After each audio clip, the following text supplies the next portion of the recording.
ওয়া বারাকাতুহু। সম্মানিত মুসলমান ভাইরা, আল্লাহ সুবহানাহু ওয়া তাআলা কাদেরকে ভালোবাসেন, কাদেরকে মহব্বত করেন, সেই বিষয়ে বুখারী শরীফের মধ্যে একটা হাদিস শরীফ এসেছে। রাসূল করিম রউফুর রহিম সাল্লাল্লাহু আলাইহি ওয়াসাল্লাম ইরশাদ করেন,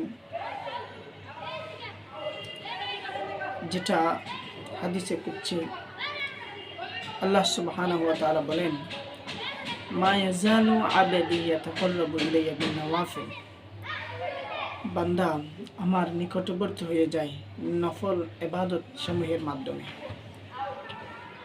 হাত্তা উহিব্বাহু, এমনকি আমি তাকে ভালোবাসি।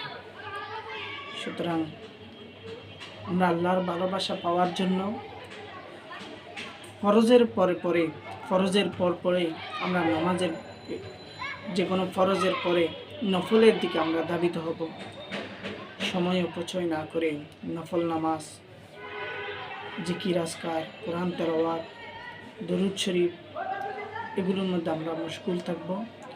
ইনশাআল্লাহুল আজিজ, আল্লাহ সুবহানাহু ওয়া তাআলা আমাদেরকে মহব্বত করবেন, ভালোবাসবেন ইনশাআল্লাহ। আল্লাহ সবাইকে কবুল করুন।